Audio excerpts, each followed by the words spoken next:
Installez-vous confortablement. C'est l'heure de Radio Sunnite, le temps des enfants.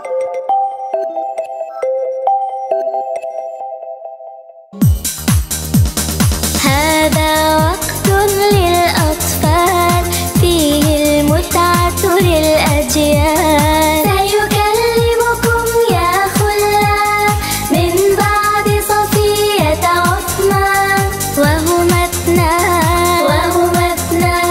وصديقا سيقولان من القرآن آيات تهدي الحيران وأحاديث لهادينا يتبين فيها الإيمان والإحسان والبرهان ما أجمل دين الإسلام بعقيدته والأحكام علم تطبيق وصفاء للنيات مدى الأيام كن معنا واسمعنا. Les amis, assalamu alaikum. Je vous souhaite d'abord un excellent mois béni de Ramadan. Wa alaykoum salam. Ramadan, plus beaux sont tes jours. Ramadan est le meilleur mois de l'année. Ramadan nous réunit sur le bien. Cette année encore, nous sommes heureux de vous retrouver lors du temps des enfants de Radio Sunnite, émission phare de notre association bénie, l'association des projets de bienfaisance islamique en France. L'équipe vous a préparé un programme riche et plein de nouveautés qui, j'en suis sûre, vont beaucoup vous plaire. Avec beaucoup de connaissances religieuses importantes et utiles. D'abord, au début de nos retrouvailles, nous commencerons par la rubrique Apprenons le Coran. On écoute des versets honorés et leurs explications en français. Masha'Allah. Ensuite, nous passerons à une nouvelle rubrique de 3 questions-réponses sur le jeûne du mois de Ramadan. Par la suite, nous retrouverons une toute nouvelle rubrique qui parle de la croyance musulmane et du début de la création et de l'humanité. Jolie rubrique, je confirme, et sans oublier la rubrique Préserver ta langue. Et oui, et pour terminer, par le concours avec la question du jour pour un tirage à la fin du mois béni de Ramadan. Allez, je laisse maintenant place à votre programme. Le temps des enfants, c'est reparti!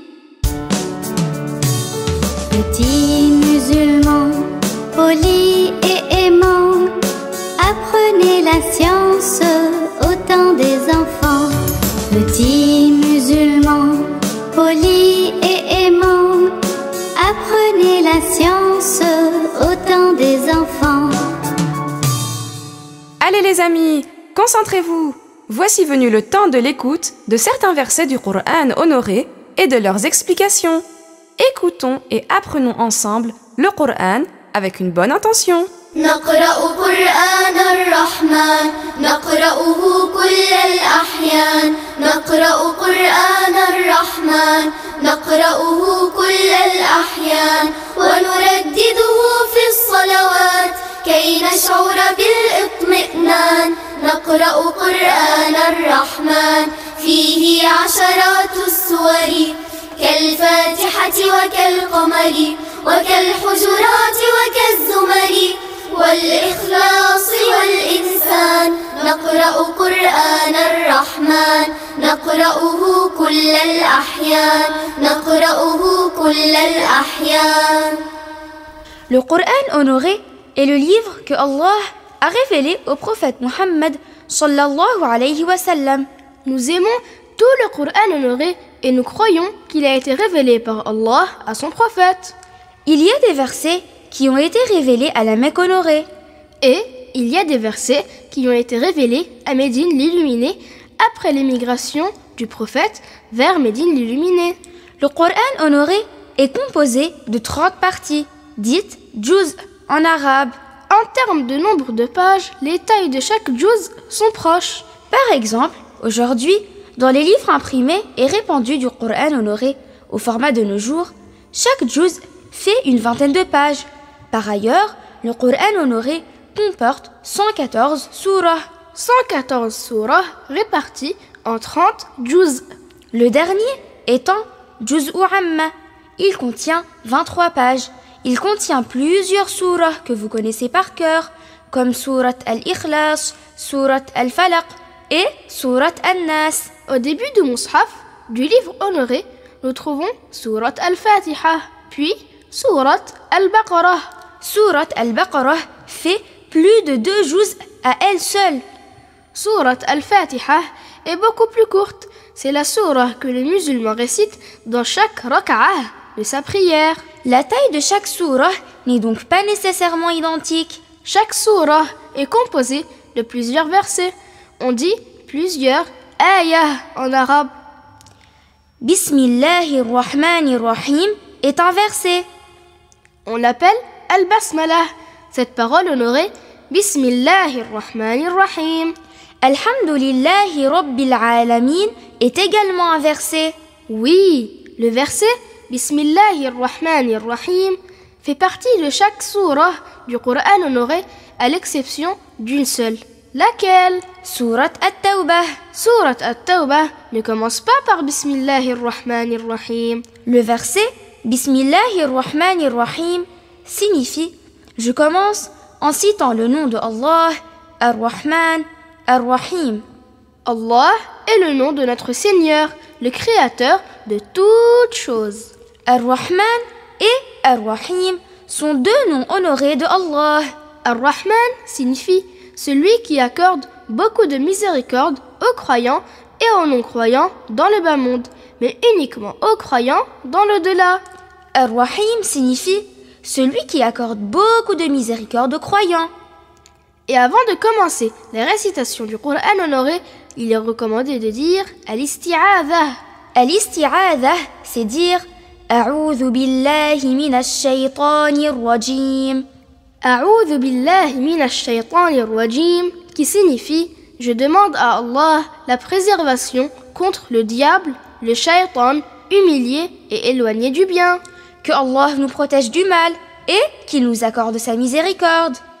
أعوذ بالله من الشيطان الرجيم بسم الله الرحمن الرحيم الحمد لله رب العالمين الرحمن الرحيم مالك يوم الدين إياك نعبد وإياك نستعين اهدنا الصراط المستقيم صراط الذين أنعمت عليهم غير المغضوب عليهم ولا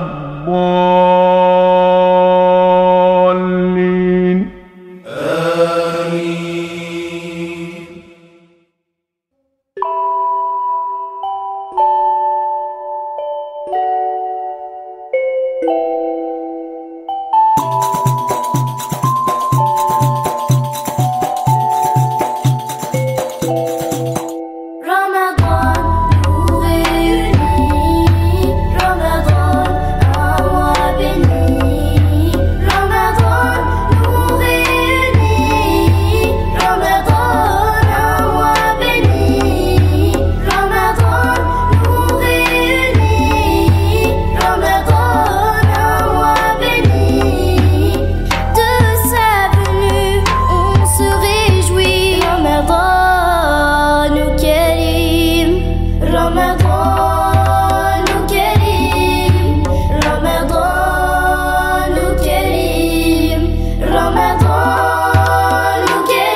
Trois questions sur le jeûne. 3 questions sur le jeûne est votre rubrique pour apprendre des jugements importants relatifs au jeûne du mois de Ramadan. Dans cette rubrique, nous allons apprendre et réviser des choses importantes concernant le jeûne du mois de Ramadan. Avec ces questions-réponses, restez concentrés. Je pose 3 questions et Othman répond. Et on verra bien. Ne vous inquiétez pas, les amis. J'ai déjà bien préparé. Oui, tant mieux, car on ne répond pas sans science. On ne parle pas dans la religion sans avoir appris. Oui. Allez, on y va. Question 1. En quelle année l'obligation de jeûner le mois de Ramadan a-t-elle été révélée au prophète sallallahu alayhi wa sallam? Alors, l'obligation de jeûner le mois de Ramadan a été révélée la 2e année de l'hégire. Apprenons donc que la 2e année de l'hégire, l'obligation du jeûne de Ramadan a été révélée au prophète sallallahu alayhi wa sallam. Le messager a donc accompli le jeûne de Ramadan durant 9 années. Oui, car il a vécu 10 ans à Médine après l'hégire, après son émigration bénie de la Mecque honorée à Médine l'illuminée. Question 2. Est-ce que tu peux me donner une preuve religieuse de l'obligation du jeûne à partir du Coran honoré?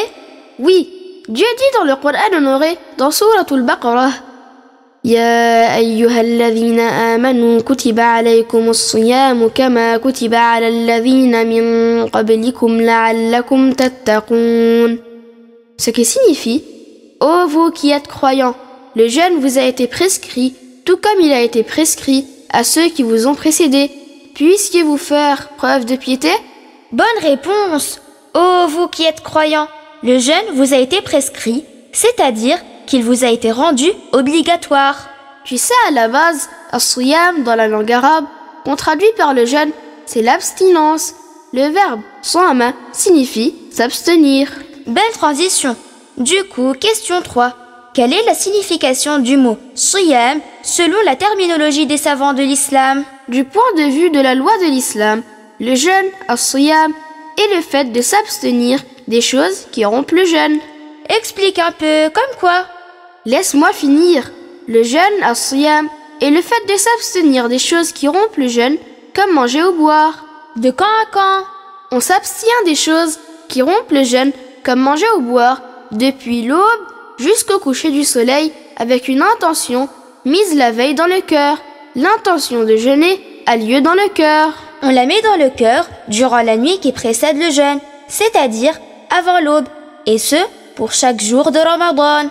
Mais durant la nuit, même après avoir mis l'intention, on peut quand même manger tant que c'est avant l'aube. L'aube est la lueur blanche transversale et horizontale qui apparaît à l'horizon est. C'est le début de l'entrée du temps de la prière du soubh. L'aube est donc autre que le lever du soleil.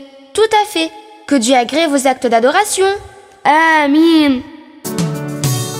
Petits musulmans, polis et aimants, apprenez la science au temps des enfants. Petits musulmans, polis et aimants, apprenez la science au temps des enfants. Le prophète nous apprend la foi, il nous guide et nous montre la voie. Le prophète nous apprend la foi, il nous guide et nous montre la voie. Il nous guide et nous montre la voie. Le prophète nous apprend la foi. Suivez nos 2 personnages, Uthman et Safiya, pour parler de la croyance musulmane, enseignée par notre prophète bien-aimé, sallallahu alayhi wa sallam, mais aussi du début de la création et de l'humanité.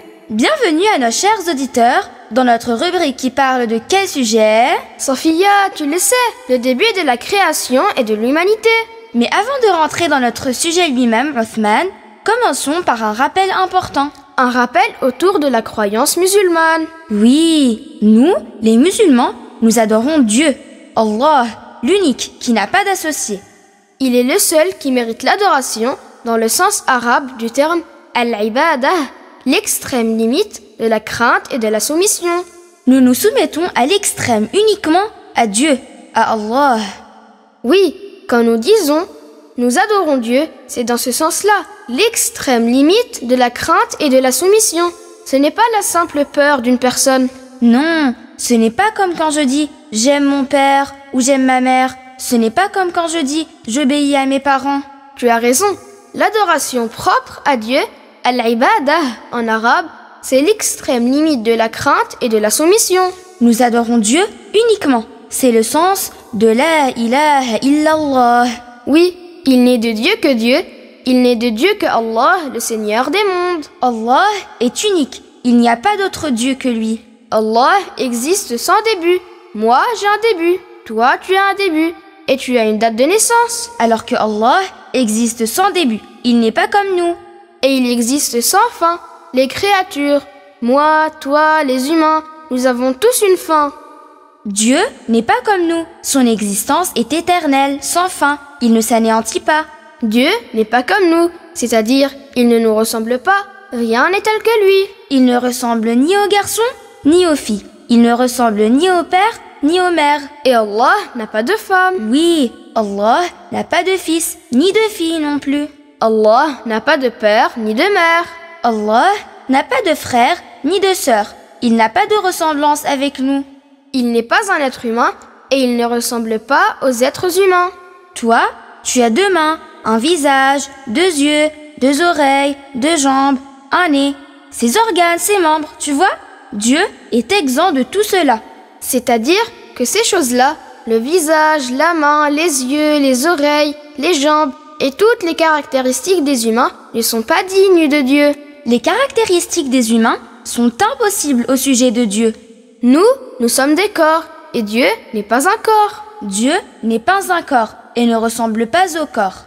Dieu dit dans le Coran honoré « Laysa kamithlihi shay'», ce qui signifie « rien n'est tel que lui ». Dieu dit dans le Coran honoré « Laysa kamithlihi shay'», ce qui signifie « rien n'est tel que lui ».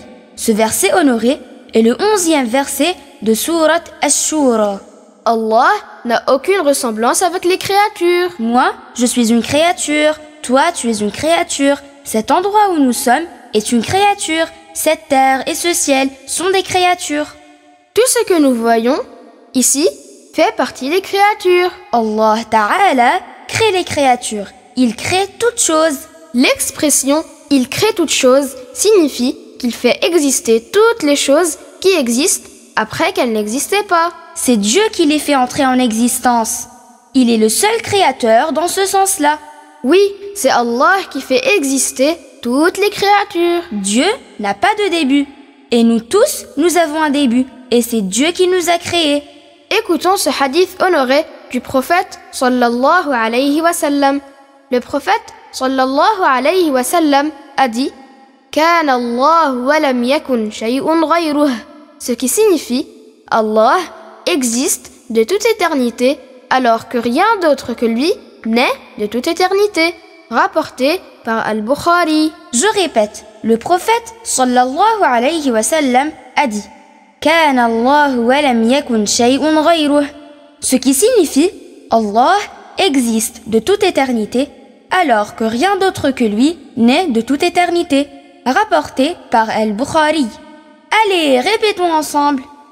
Le prophète sallallahu alayhi wa sallam a dit Kana Allah wa lam yakun shay'un ghayruh, ce qui signifie Allah existe de toute éternité alors que rien d'autre que lui n'est de toute éternité, rapporté par Al-Bukhari.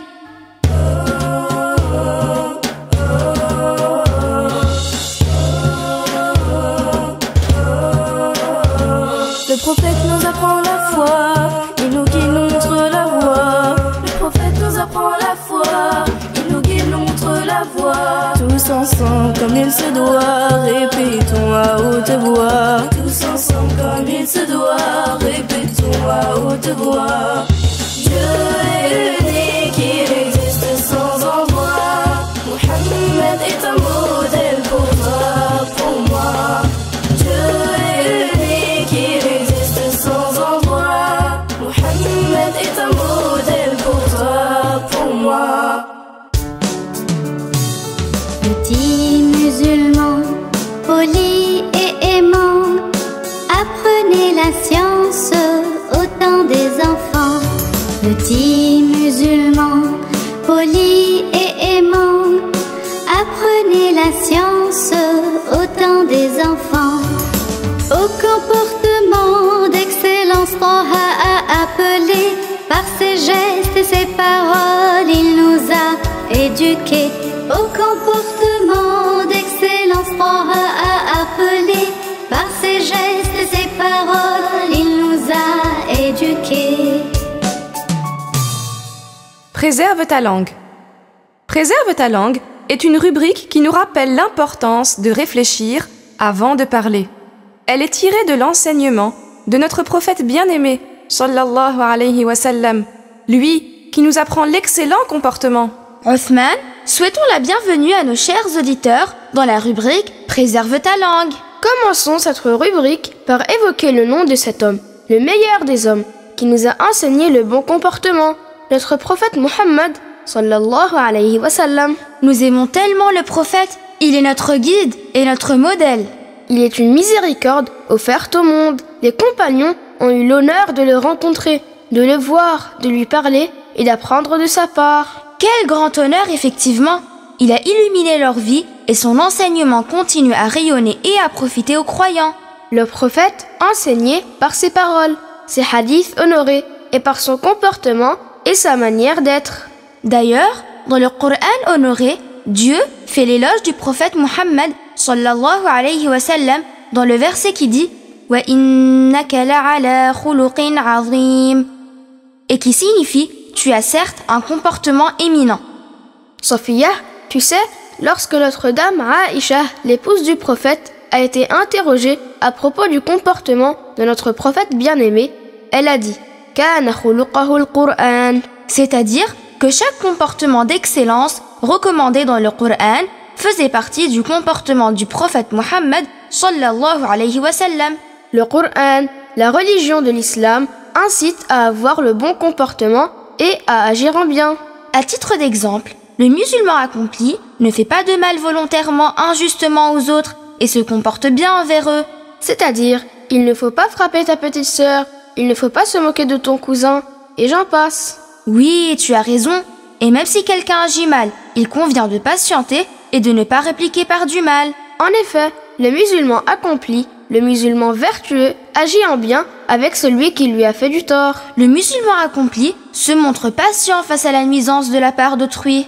Oui, et il est même cité que parmi le caractère du musulman accompli, il y a qu'il montre un visage souriant lorsqu'il rencontre ses frères. Oui, c'est une source de récompense et ça contribue à diffuser le bien autour de soi. Et n'oubliez pas, quand vous vous parlez, choisissez bien vos mots. Certains mots peuvent causer des maux.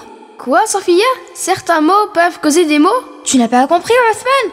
Mots, M-A-U-X, le pluriel de mal. Ah oui! Certains mots, certaines phrases peuvent générer des nuisances, donc attention. Donc, choisissons bien nos mots, M-O-T-S, et réfléchissons avant de parler. Le prophète Muhammad sallallahu alayhi wa sallam a dit Wal kalimatu tayyibatu sadaqah, ce qui signifie la bonne parole est récompensée, tout comme l'aumône est récompensée, rapporté par Al-Bukhari. Quand quelqu'un donne de l'argent pour aider un pauvre avec sincérité, avec une bonne intention, c'est une aumône et ce sera récompensé dans l'au-delà. Et quand quelqu'un parle en prononçant de bonnes paroles avec la bonne intention, ce sera également récompensé dans l'au-delà. Que Dieu nous accorde le bon comportement. Amin. Au comportement d'excellence rappelé par ses gestes et ses paroles, il nous a éduqués. Obéir à nos parents, mais nos degrés, patience, bienfaisance et sincérité. Dire que du bien seulement la vérité, aimer pour autrui le bien, pas de vanité. Profitons de la chance que Dieu nous a accordée. Œuvrons chaque jour afin d'être récompensés. Petits musulmans, polis et aimants, apprenez la science au temps des enfants. Petits musulmans, polis et aimants, apprenez la science au temps des enfants. Par des choses très étonnantes, extraordinaires, Dieu a appuyé Taha par des preuves claires. Par des choses très étonnantes, extraordinaires, Dieu a appuyé Taha par des preuves claires. Des miracles extraordinaires. Écoutez ces jolies histoires qui parlent des miracles de notre prophète bien-aimé sallallahu alayhi wa sallam.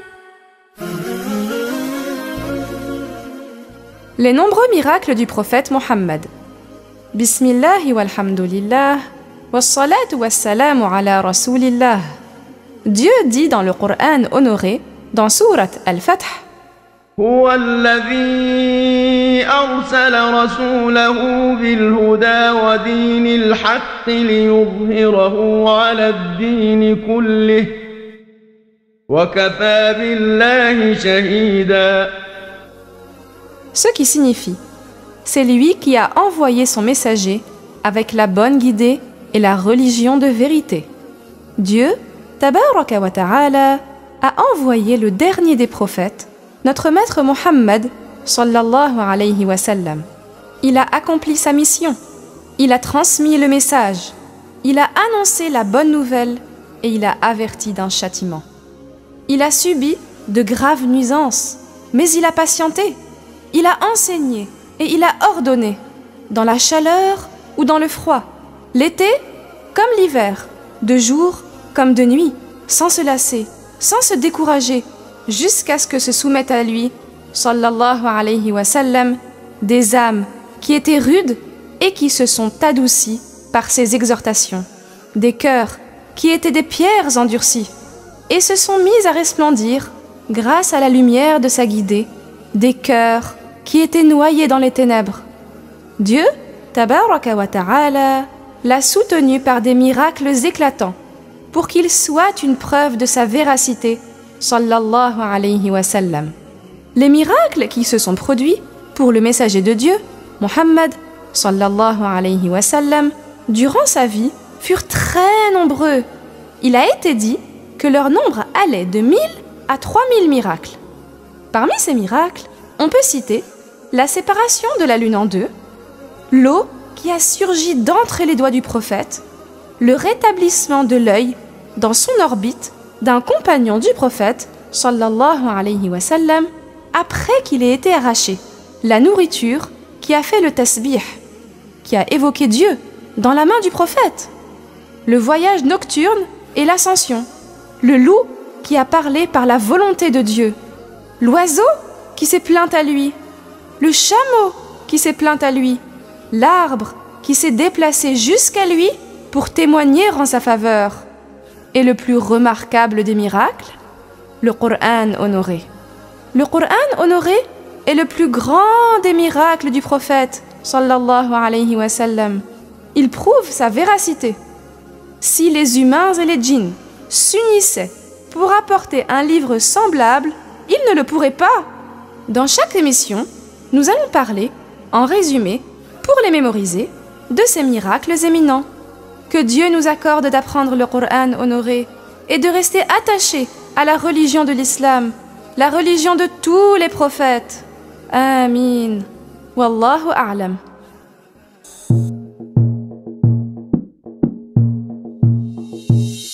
Par des choses étonnantes, extraordinaires, Dieu a appuyé Taha par des preuves claires, des miracles attestant qu'il est un prophète, envoyé de Dieu, véridique et honnête. De sa main honorée de l'eau a jailli, et la lune s'est fondue en deux vraies parties. Par nostalgie pour lui un tronc a gémi, et d'autres miracles qu'il a accomplis.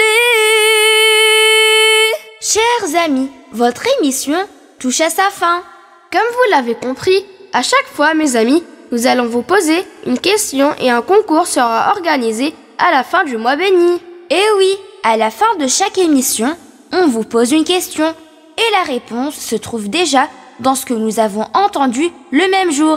N'hésitez pas à réécouter si besoin, à demander de l'aide à vos parents ou vos grands frères et sœurs et à nous envoyer la réponse de chaque jour avec vos noms, prénoms, âge et commune de résidence à l'adresse mail tantdesenfants@apbif.org. Comme on la prononce en attaché, sans point et sans tiret. Je répète, la réponse par écrit. Et vos noms, prénoms, âge et ville à l'adresse mail tantdesenfants@apbif.org. ne ratez pas cette occasion et faites-le avec une bonne intention en recherchant l'agrément de Dieu. Et bien sûr, attention, quand on ne sait pas, on ne répond pas. Écoutez bien, notre question du jour est la suivante. Le jeûne du mois de Ramadan fait partie des obligations les plus importantes de l'islam. En quelle année l'obligation de jeûner le mois de Ramadan a-t-elle été révélée au prophète sallallahu alayhi wa sallam? Je répète la question. En quelle année l'obligation de jeûner le mois de Ramadan a-t-elle été révélée au prophète sallallahu alayhi wa sallam? N'oubliez pas de nous envoyer vos réponses. À bientôt dans le temps des enfants et à très vite sur Radio Sunnite. Petits musulmans, polis et aimants, apprenez la science au temps des enfants. Petits musulmans, polis et aimants, apprenez la science au temps des enfants. Petits musulmans, ah non, le temps des enfants, c'est déjà fini. Vous voilà encore? Écoutez ce madi, puis répétez. وينا للرحمن تنصومك رمضان تتهنى القلوب بأنواع الإحسان زيارات الأرحام وطاعات وإكرام وموائد إفطار تجمع الصوام وبتصفى الأرواح وبتزيد الأرباح وبينادي المكروب هم كله راح